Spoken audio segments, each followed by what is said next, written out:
जय गुरु जी। गुरु जी को प्रणाम। गुरु जी की संगत को प्रणाम।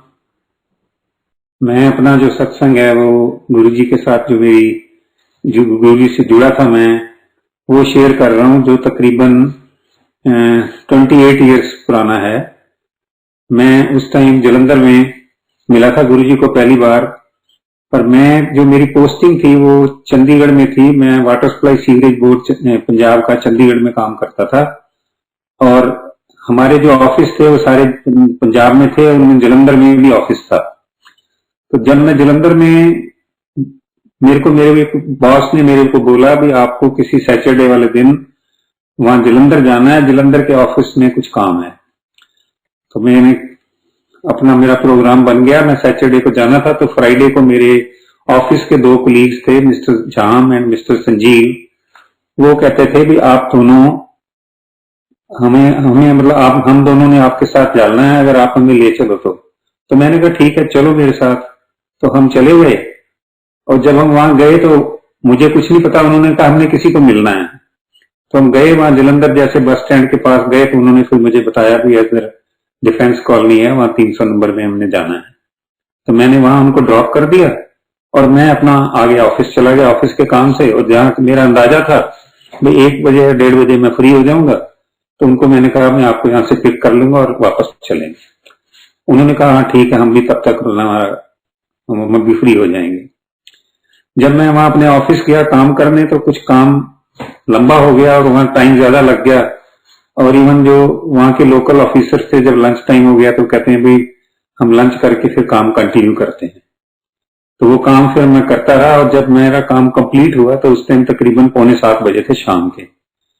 पर मैं अपने कोलीग्स को कम्युनिकेट नहीं कर सकता था उस टाइम, क्योंकि ना मोबाइल होते थे, ना कोई और सिस्टम था, ना मेरे पास उनका कोई, जहां गए थे उनका कोई लैंडलाइन नंबर था। तो जब मैं वहां पहुंचा तो मैंने अपने ड्राइवर को कहा भी जाके उनको संजीव अंकल को बुला के लिया।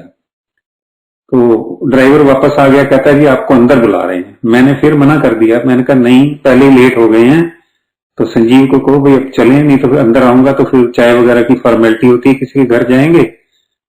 तो फिर संजीव वापस आ गया, कहता नहीं आप 5 मिनट के लिए आ जाओ।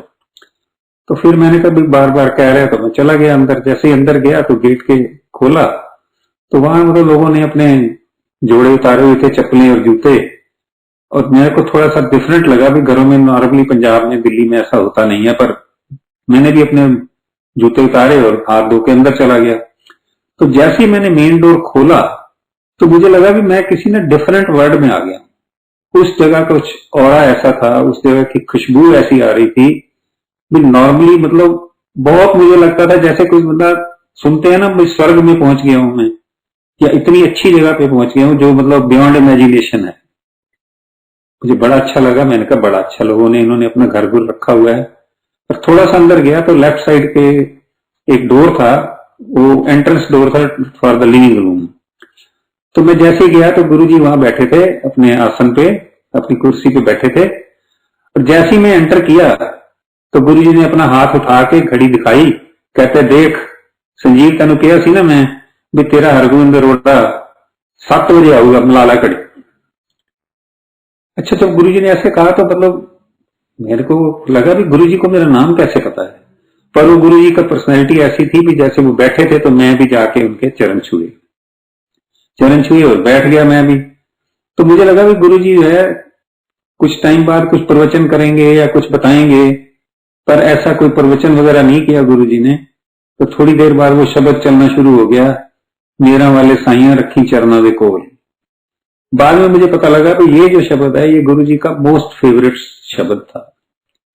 थोड़ी देर बाद एक अंकल आए, उन्होंने मुझे चाय प्रसाद दी, समोसा था एक और कुछ मीठा था खाने का, मुझे याद नहीं है लड्डू था या जलेबी थी। तो मैंने चाय पी ली। फिर गुरुजी ने मेरे से 2-3 बातें ऐसी पूछी और फैमिली की पूछी, वो ने बता दी। फिर कुछ नहीं हुआ तो फिर मैंने संजीव को इशारा किया, मैंने कहा चलें। तो संजीव मुझे इशारा करके कहता नहीं बैठो अभी। मेरे को हो रहा था भी ऑलरेडी बहुत लेट हो गए हैं और घर में बताया नहीं है, तो ये पता नहीं क्यों नहीं बैठने को क्यों कह रहा है। पर उस जगह का ऑरा ऐसा था, उस जगह का माहौल ऐसा था कि वहां से उठने को भी दिल नहीं कर रहा था, लगता था बैठा रहूं कोई बात नहीं। तो मैं बैठा रहा वहां, बड़ा अच्छा लगा। तो फिर थोड़ी देर बाद गुरुजी उठ के गए, साइड में एक किचन थी, वहां एक दो संगत के लोग थे और गुरुजी ने अपने हाथ से ना मतलब वो लंगर प्रसाद लेके आए, जैसे उसमें दाल थी, सब्जी थी, रोटी थी, सलाद थी और मीठा भी था, कुछ शायद हलवा था। तो गुरुजी जैसे लोग बैठे थे, मैं उस टाइम जब मैं फर्स्ट टाइम गया था तो वहां तकरीबन 15-20 लोग थे। तो गुरुजी क्या करते थे, 3-4 संगत को कह देते थे भी तुसी छको इकट्ठे। तो पहले एक थाली आई गुरुजी लाए, फिर दूसरी आई, एक तीसरी आई। मैंने कहा गुरुजी खुद ला रहे हैं, मतलब आई वॉज वेरी वेरी मतलब highly impressed I would say. तो जब तीसरी थाली आई तो गुरुजी ने मुझे भी कहा भी तुसी इन्हां दे नाल छको, लंगर छको। तो मैं जिनको जानता नहीं था संगत को, उनके साथ खाना थोड़ा सा मुझे मतलब ऑड सा लगा, पर क्योंकि गुरुजी ने कहा था और गुरुजी की पर्सनैलिटी ऐसी थी, उनको उनका और ऐसा था कि मैंने कहा ठीक है कोई नहीं। हमने लंगर किया, लंगर करने के बाद फिर लंगर कर लिया, थोड़ी देर बाद फिर संजीव को मैंने कहा। तो संजीव को मेरे को गुरुजी सब देख रहे थे, सब ऑब्जर्व कर रहे थे। तो थोड़ी देर बाद गुरुजी ने अपने आप ही कह दिया अच्छा चलो। तो हमने गुरुजी के चरण छुए और आ गए। और इतना मतलब माइंड पे उस टाइम भी इतना अच्छा, मतलब दिल अंदर से ऐसे खुश था और माइंड इतना कूल था, खुश था, मैं बहुत ही किसी जैसे बहुत ही अच्छी जगह पे होके आया हूं। तो जब हम वापस जा रहे थे रास्ते में, तो संजीव से मैंने पूछा, मेरे को ये क्यूरियोसिटी थी कि गुरुजी को मेरा नाम कैसे पता है, मैं तो मिला नहीं गुरुजी को कभी। तो मैंने संजीव से पूछा और जाम अंकल से पूछा, आपने बताया था मेरा नाम? कहते नहीं, गुरुजी ने मैं दोपहर को ये 2 बजे बता दिया था भी ਤੁਹਾਡਾ हरगोविंद अरोड़ा 7 बजे तो पहले नहीं आएगा, तुसी आराम नाल बैठे रहो, क्योंकि वो भी वेट कर रहे थे। तो गुरुजी ने उनको बता दिया। तो मैं बड़ा मतलब हो गया भाई।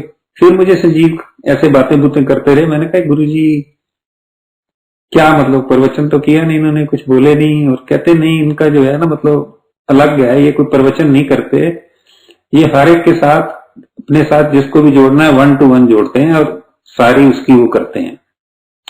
मैंने कहा और क्या करते हैं गुरुजी? कहता है गुरुजी जिस पे कृपा करें उसकी कोई भी बीमारी जो है ना, चाहे क्रॉनिक हो, चाहे छोटी हो, चाहे बड़ी हो, वो ठीक कर देते हैं।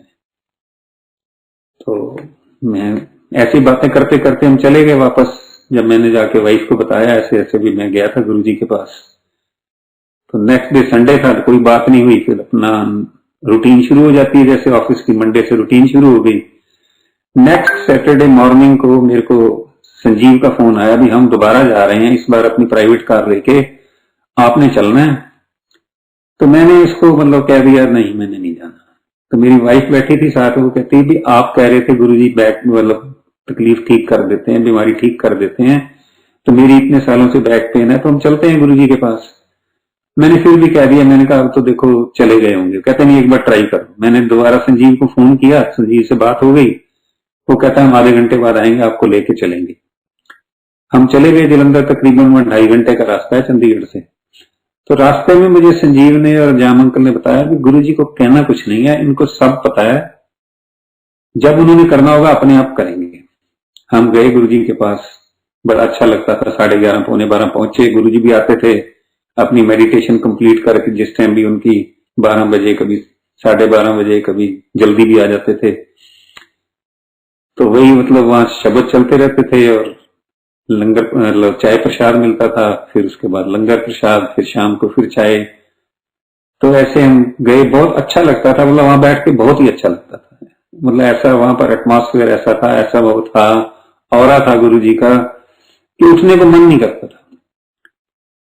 तो फिर हम एक वीक गए, दूसरे वीक गए, तीसरे वीक गए, तो गुरुजी ने कुछ नहीं कहा, हमने भी कुछ नहीं बोला गुरुजी से। तो जब 4th वीक जाना था तो मैंने फिर सोचा भी आज गुरुजी से बात कर ही लेंगे, क्योंकि हम हर वीक जाते हैं और गुरुजी तो कहा नहीं अभी कुछ, और हम मतलब नेक्स्ट 4th वीक जब मैं गया तो सोचा था भी आज कर लेंगे बात। पर उस टाइम चाय प्रसाद हुआ, फिर लंगर प्रसाद हुआ। लंगर प्रसाद के बाद जो है एकदम गुरुजी ने मतलब गुरुजी जैसे वहां फर्स्ट टाइम 3-4 बार गए थे तो ये पता लगता था, वो जो लड़के या जेंट्स हैं, आदमी हैं, उनको अंकल कहते थे सबको, और लड़कियों को और लेडीज को वो कहते थे आंटी। तो तो ऐसे ही मेरी वाइफ को भी कहते थे अरोड़ा आंटी, पर 2-3 विजिट्स के बाद उन्होंने मेरी वाइफ को कहना शुरू कर दिया स्टाइलिश आंटी। तो जब मैं बता रहा था, जब 4th विजिट पे गए हम, तो गुरुजी ने जैसे ही लंगर प्रसाद हुआ तो गुरुजी ने मैं कहा स्टाइलिश आंटी आ जा मेरे नाल। तो मेरी वाइफ उठी और उनके साथ जाने लग गई। तो मेरे को ये हुआ भाई गुरुजी के साथ ना मुझे भी अपनी वाइफ के साथ जाना चाहिए, पर मैं बोला नहीं गुरुजी को, क्योंकि गुरुजी की वो थी, मतलब बोल नहीं सकते थे, उनका ऐसा हो रहा था। पर गुरुजी थोड़ा सा आगे गए और वापस आ गए। वापस आके कहते तेरी वाइफ ने कुछ नहीं कहना, मैं तू जो सोची जाना मैंने सब पता है। मैं तो कुछ कहा भी नहीं था, मन में सोचा था, पर गुरुजी को सब पता है। तो मैं डर गया, मैंने कहा गुरुजी नहीं नहीं, मैंने हाथ जोड़ दी, मैं नहीं नहीं गुरुजी नहीं, तुसी जाओ। कहने तू आजा बस। जब गुरुजी ने कहा तो उनका कहना ही ऐसा था कि मैं चला गया साथ। तो एक दूसरे रूम में ले गए, वो गुरुजी की शायद मेडिटेशन रूम था, वहां एक वो कहते हैं एक दीवान पड़ा हुआ था और एक सेट्टी थी, और सेट्टी पे 2 सीट्स थी और बीच में जैसे ड्रॉर होकर ड्रा था। तो मेरी वाइफ को उन्होंने कह दिया भी तू ऐसे पुट्ठी लेट जा, सेट्टी वो जो दीवान पड़ा था। तो गुरुजी बैठ गए अपना सीट पे सेट्टी की, और मैं नेचुरली मैं नीचे बैठना लगा था। तो वो कहीं अच्छा मेरे नाल ही आ जा, पर वो गुरुजी का ऐसा हो रहा था भी उनके साथ उस लेवल के साथ बैठना जो है ना, मुझे मतलब एज रिस्पेक्ट समझ लो, मेरी हिम्मत नहीं मैं साथ बैठूं। पर जब गुरुजी ने कह दिया नाल बैठ जा, तो मैं बैठ गया। तो गुरुजी ने एक उसमें से ड्रॉर में से एक सिल्वर का सर्विस स्पून निकाला थोड़ा, और उसपे कुछ गुरुजी ने अपने पास मुंह पे ले जाके कुछ बोला, और कुछ उसपे मुझे नहीं पता क्या बोला, और फूंक मारी।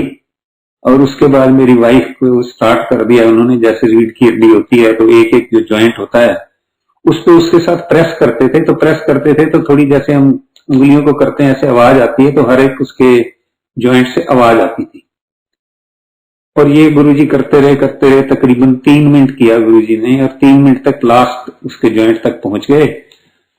और उसके बाद उन्होंने वही सर्विस स्पून जो है अपने हाथ में जो उनके था उसके बाद एक बार फिर उसके ऊपर फूंक मारी, और गुरुजी ने कह दिया कल्याण कीता, क्योंकि गुरुजी बड़ी ठेठ पंजाबी बोलते थे।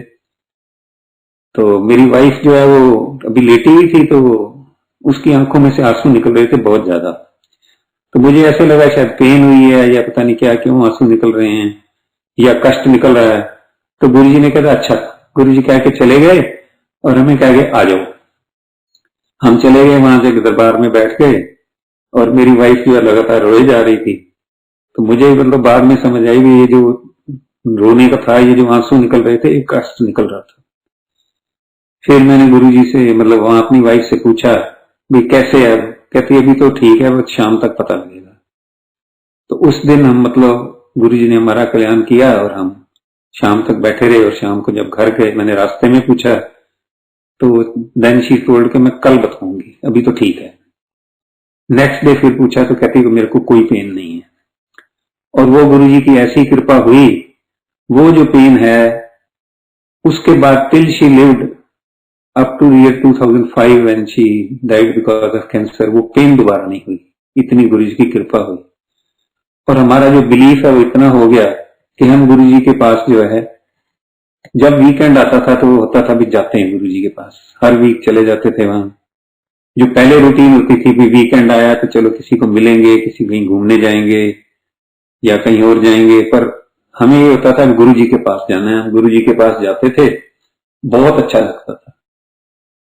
और जो मतलब वहां जाते थे तो बाद में हमारे ना बच्चों ने भी जाना शुरू कर दिया, मेरी डॉटर आशु ने और मेरे बेटे गौतम ने भी कभी कभी वो भी साथ चले जाते थे।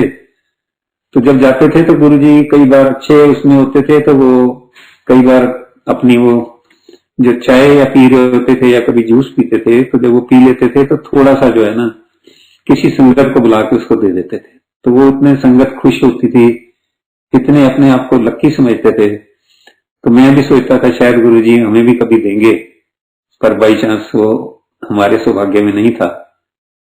तो मेरी जो डॉटर है वो उस टाइम उसने मतलब +2 की थी, और गुरुजी के पास गए। हमने गुरुजी से पूछा भाई ये डेंटिस्ट बनना चाहती है तो इसको भेज दे पढ़ने के लिए।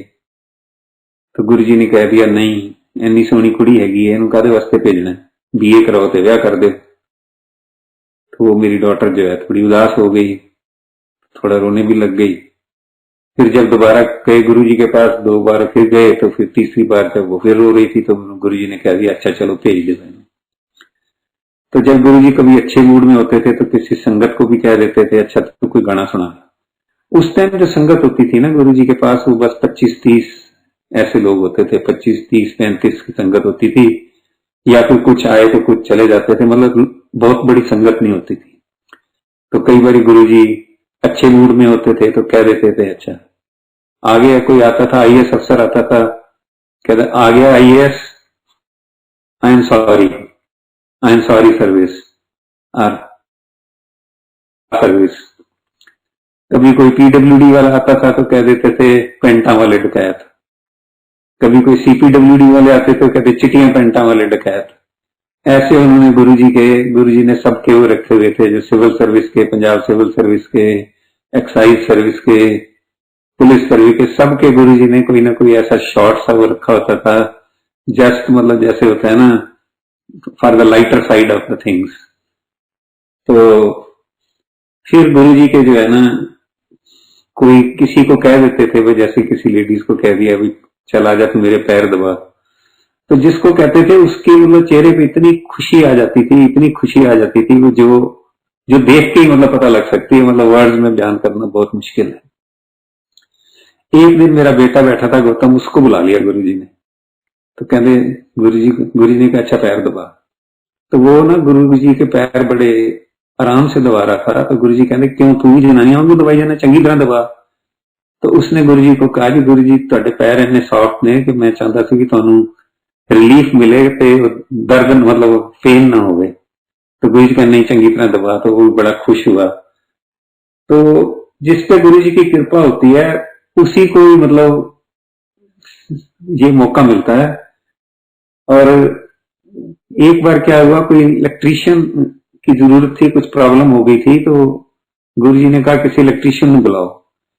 तो हमारे ऑफिस का एक लड़का था नवराज, वो इलेक्ट्रीशियन का काम करता था हमारे ऑफिस में, वो भी आया हुआ था। तो उसने कहा गुरुजी मैं ठीक कर सकता, मैंने पता है। तो गुरुजी ने उसको अच्छा मैं तू कर दे। उस लड़के की इतनी वो मतलब गुरुजी के साथ आस्ते आस्ते इतनी वो बन गई, वो कुछ प्रॉब्लम थी, बस में ट्रेवल नहीं कर सकता था, वो चंडीगढ़ से जलंधर स्कूटर से आता था और गुरुजी के सत्संग अटेंड करता था, और जो भी कोई काम होता था वो कर देता था। तो इतना रेगुलर था, गुरुजी ने उसको बाद में ये कह दिया कि तू इतने रात रह जाया कर। तो मेरा भी एक बार ऐसे मन किया गुरुजी हमें भी कह दे भी आज तुम सारी रात बैठे रहो यहाँ, क्योंकि रात को जो गुरुजी बैठते थे बहुत लेट तक बैठते थे, और मोस्टली संगत को सबको कह देते होते थे भाई चंगा चलो। तो फिर उसके बाद क्या हुआ, एक दिन ऐसे ही गुरुजी मुझे कहते हैं, हर वीक जाते थे, तो गुरुजी कहते हैं तेन और कोई काम नहीं, मुंह चक के आ जाना इतने हर हफ्ते। मैंने हाथ जोड़ दिए, मैं कुछ नहीं बोला। तो मैं फिर एक बार फिर कहा गुरुजी ने, तो मैं कहा गुरुजी मेरा तो इतने ऑफिस है, तो मेरी इतने ही मैंने ट्रांसफर करा दे। तो गुरुजी हंस पड़े, कुछ नहीं बोला उन्होंने गुरुजी ने। और 3 दिन के बाद जो है मेरी ट्रांसफर जो है चंडीगढ़ से जलंधर हो गई, और मैं गुरुजी के पास पहुंच गया। मतलब ये गुरुजी की वो है कृपा भाई, मैं उनके साथ उनके पास बड़े मतलब जो गुरुजी का मंदिर है डिफेंस कॉलोनी में, वहां से जो मेरा घर था जो मुझे मिला सरकारी, वो तकरीबन 1.5 किलोमीटर था, और हर शाम को मतलब मेरे को वहां मुझे गुरुजी के पास जाने की मतलब बहुत एक लालसा रहती थी भी मैंने जाना है गुरुजी के पास। तो गुरुजी के पास जब जाते थे तो बड़ा अच्छा लगता था, और वही जा सकता है गुरुजी के पास जिसको गुरुजी का बुलावा आता है या जिस पर गुरुजी की कृपा होती है। क्योंकि जहां गुरुजी का मंदिर है जलंधर वाला, उसके आसपास भाई कई लोग थे घरों वाले, उनमें से ज्यादातर जो 2-4 घरों को छोड़ के बाकी जो लोग हैं वो मतलब कभी गुरुजी के पास आए नहीं, क्योंकि उनकी उसमें मतलब किस्मत में था नहीं उनको गुरुजी का दर्शन या गुरुजी से मिलना। ऐसे ही एक बार कोई संगत थी, मतलब जो उनके घर के पास कोई रहते थे, तो उन्होंने कारें कूरें बहुत खड़ी हो गई वहां जाके, तो किसी ने कह दिया भाई पता नहीं क्या है, तो मेरी गेट रुक गया है, रास्ता हो गया। ये गुरु जी अंदर बैठे थे तो गुरु जी ने अपने आप किसी संगत को कहा जाओ उधर आना, पता नहीं कोई नंबर बताया था, घर के अगे गेट के कार खड़ी है, उन्होंने कर ला। पता नहीं गुरु जी को कैसे पता था, क्योंकि गुरु जी को बाद में मुझे पता लगा कि गुरु जी को सब पता है। ऐसे लगता था गुरु जी ने एक बहुत बड़ा कोई कैमरा लगा रखा है और वो सारा देख रहे हैं, व्यू सारा देख रहे हैं, अभी सब गुरु जी को सब पता है। बाद में पता लगा कि ये जो गुरु जी हैं, ये गुरु जी नहीं, ये शिव जी हैं, शिव जी का रूप है। ये सारा संसार देख सकते हैं, कहीं भी देख सकते हैं। तो उसके बाद जब गुरु जी की संगत बढ़नी शुरू हो गई तो लोग ठीक होने शुरू हो गए काफी। एक वहां लड़का आता था जो उसकी 14 साल का सरदार लड़का था, उसकी एक आंख से उसे दिखता नहीं था, पर उसकी डिवोशन ऐसी थी, वो स्कूल से सीधा आता था गुरु जी के मंदिर वहां जलंधर वाले, और 4-5 घंटे वहां रह के फिर शाम को जाता था। 4 घंटे 3-4 घंटे रह के फिर जाता था और सेवा करता था वहां। तो रेगुलर आता था वो। फिर जाके एक बार किसी संगत ने कह दिया भाई इस लड़के के बारे में, भाई गुरु जी इन्नी सेवा करता है, ਇਹਦੇ ਤੇ कृपा कर दो, ਉਹਦੀ अख ठीक कर दो। तो गुरु जी उस दिन थोड़ा सा जैसे पता नहीं, मुझे लगा भी शायद थोड़ा सा जैसे जोर से या कह दिया या गुस्से में कह दिया कि तने ज्यादा पता की कदों करना, मैंने पता है। तो संगत भी चुप करके बैठ गई। फिर उसके बाद कुछ दिन ना बाई चांस मैं कहीं चला गया था तो मैं जा नहीं सका गुरु जी के पास। तो जब मैं गया तो वो जो लड़का था उसकी आंख ठीक हो गई थी, मतलब जिसको दिखता नहीं हो एक आंख से, उसकी आंख गुरु जी ने ठीक कर दी। तो इतनी बड़ी कृपा जो है हो गई गुरु जी की उसके ऊपर। तो गुरु जी फिर एक दिन बता रहे थे भी ये जो मैं किसी का कष्ट लेता हूं, किसी की ठीक करता हूं, किसी का पेन ठीक करता हूं, किसी की किडनी की प्रॉब्लम ठीक करता हूं, किसी की और कोई प्रॉब्लम ठीक करता हूं, तो वो जो सारा कष्ट है वो अपने बॉडी पे लेता हूं और तभी जाके ठीक होता है। तो ये बहुत बड़ी एक बात थी भी गुरु जी खुद औरों का कष्ट दूर करने के लिए अपने ऊपर वो तकलीफ जो है उसको ठीक करने के लिए अपने ऊपर वो लेते थे, कष्ट लेते थे, तकलीफ लेते थे और ठीक करते थे। तो एक और बड़ी मतलब होती थी मुझे वहां जाता था जब मैं, भाई इतना जो भी संगत आती है 40-50 लोग जो आते थे, भी उनका लंगर चल रहा है, चाय प्रसाद चल रहा है, तो कहां से वो होता है मतलब बनाना भी और फने, क्योंकि वो जो भी लंगर होता था, खास करके जो लंगर प्रसाद होता था, रोटी सब्जी दाल, वो सब घर का बना होता था और चाय प्रसाद के साथ भी होता था सामान। तो कैसे मैनेज होता है, ये क्यूरियोसिटी होती थी, पर कोई हिम्मत नहीं थी पूछने की किसी से भी। और देखा जैसे कहीं और आश्रम वगैरह जाते हैं तो कोई डोनेशन बॉक्स रखा होता है, लोग अपने आप उसमें डोनेशन जो भी चाहते हैं कर देते हैं, पर वहां कुछ नहीं था। बाद में समझ आई कि जो संगत है वो खुद ही, मतलब जलंधर का जो मेरा एक्सपीरियंस है भी, उस संगत में से कुछ लोगों को जैसे गुरु जी का हुक्म होता होगा या फिर पता लगता होगा, वो खुद घर से बना के ले आते थे। ऐसे ही एक दिन बैठे थे तो एक दिन गुरु जी ने ना मतलब वो कड़ा प्रसाद जो है लोगों को देना शुरू किया। तो गुरु जी देते थे, जो गुरु जी का हाथ था ना पूरा फुल करके देते थे वो हर एक को, और दोनों हाथों से हम लेते थे तो बड़ा अच्छा लगता था। तो जैसे मैं पीछे बैठा था, कई बार मुझे लगता था आज हमें तो मिलेगा नहीं, पर पता नहीं वो जिस उसमें आता था ना थाल में, उसमें और इतना और आ जाता था, फिर और आ जाता था। मतलब कोई ऐसी संगत नहीं थी जो उसमें बैठी हो जिसको ना मिला। ऐसे ही एक बार गुरु जी लड्डू दे रहे थे तो 4-4 लड्डू सबको देते थे, फिर भी वो लड्डू खत्म नहीं होते थे, तो बड़ा अच्छा लगता था। फिर क्या हुआ, जो कुछ संगत वहां से जो जलंधर से आती थी, तो जलंधर कैंट है वहां पर मिलिट्री का, वहां से कुछ लोग आने शुरू हो गए और उनमें से कईयों की गुरुजी ने जो है कि कईयों का कष्ट दूर किया। तो ऐसे ऐसे करते करते वो जो कैंट वाले थे उनका चंडी मंदिर, चंडीगढ़ के पास जगह है चंडी मंदिर कैंट, वहां लोगों को पता लगा तो वहां से भी आने शुरू हो गए लोग। तो गुरु जी की जो है वो संगत बढ़ती गई, लोग कनेक्ट होते गए। तो एक जनरल आहूजा थे, लेफ्टिनेंट जनरल आहूजा, वो चंडीगढ़ के साथ पंचकूला है वहां रहते थे। तो उन्होंने एक दिन गुरु जी को कहा, गुरु जी साढ़े भी आ जाओ एक दिन चंडीगढ़, साढ़े चरण पाओ। तो गुरु जी ने कह दिया चंगा। फिर गुरु जी चंडीगढ़ जाते थे और वहां लेफ्टिनेंट आहूजा जी के घर रहते थे, और फिर वहां भी जो संगत थी वो जुड़नी शुरू हो गई। जैसे मैंने किसी को बताया, मेरी ग्रैंड डॉटर की, मेरी मतलब सिस्टर लॉ की ग्रैंड डॉटर थी, उनको लेके गया मैं, और लोग जुड़ते थे, वहां जाते थे। तो वहां तकरीबन जो है 100-150 लोग इकट्ठे हो जाते थे, मतलब संगत आती थी गुरु जी के सत्संग में।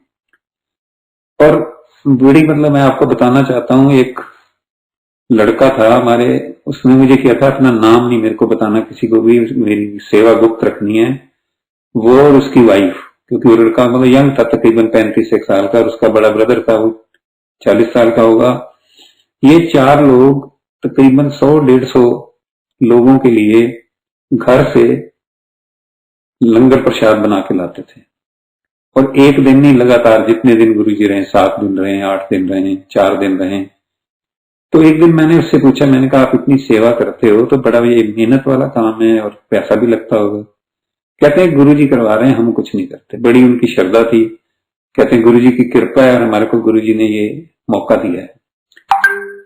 तो उसके बाद जैसे ही मतलब मेरी जर्नी स्टार्ट हुई, उसके बाद गुरुजी जो है वो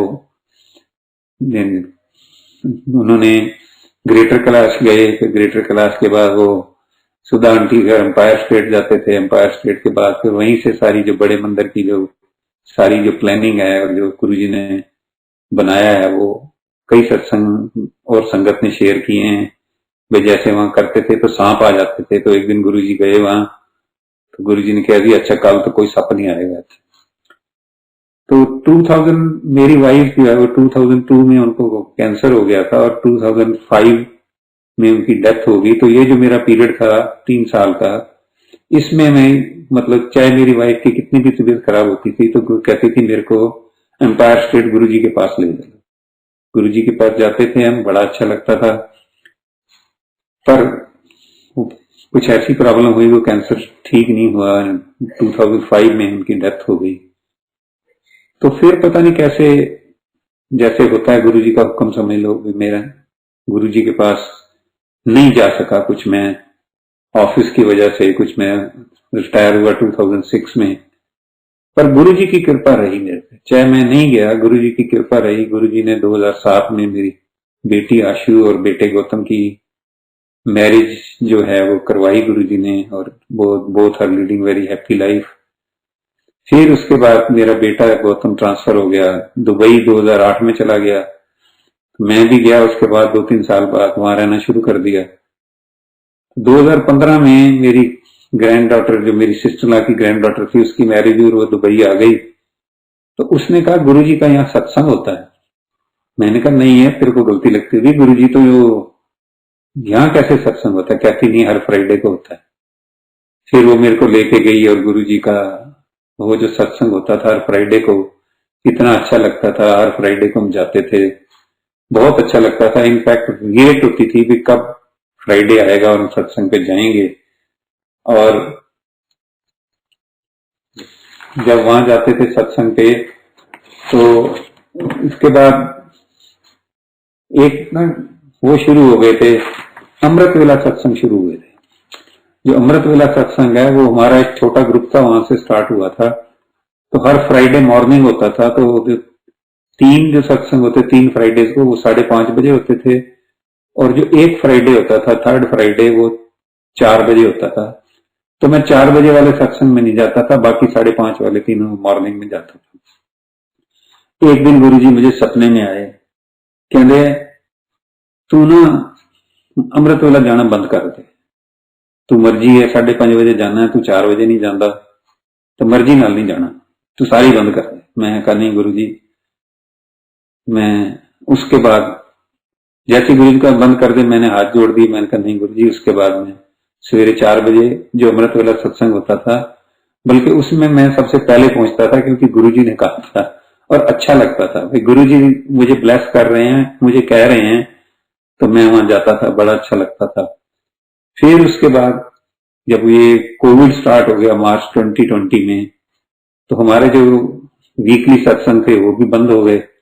वीकली सत्संग बंद हो गए तो फिर हमारी जो प्ले लिस्ट होती थी वो जितने भी हम ग्रुप थे, तकरीबन हमारा 20-25 लोगों का ग्रुप था, या शायद ज्यादा होगा, 40-50 का। तो उसमें से कुछ लोग जो हैं वो अपने घर में सत्संग करते थे। हम एक टाइम फिक्स होता था, शाम को करना है 7-7:30 बजे, और प्ले लिस्ट कॉमन होती थी। तो मैंने अपनी पहले कभी भी सत्संग अपने घर में नहीं किया था, पर जब ये कोविड शुरू हुआ तो फिर रोज शाम को सत्संग होता था 7:30 बजे से, घंटा घंटा सवा घंटा का, 1.5 घंटा का।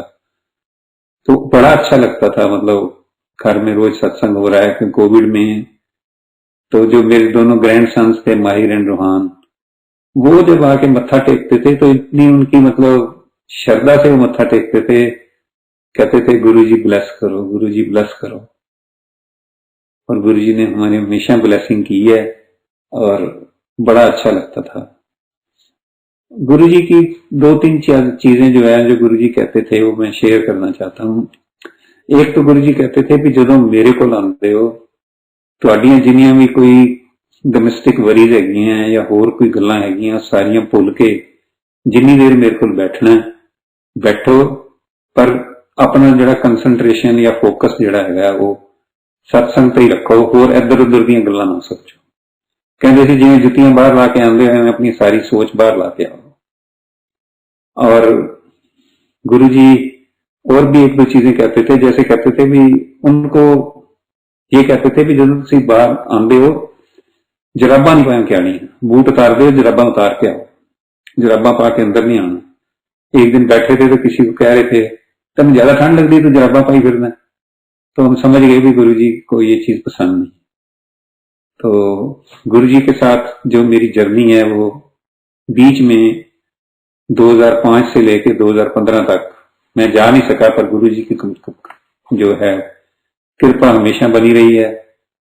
उसके बाद जैसे 2015 से मैं जुड़ा हूं तो मतलब ऐसे लगता है कि मेरे साथ हैं गुरुजी, हर वक्त मुझे प्रोटेक्ट कर रहे हैं।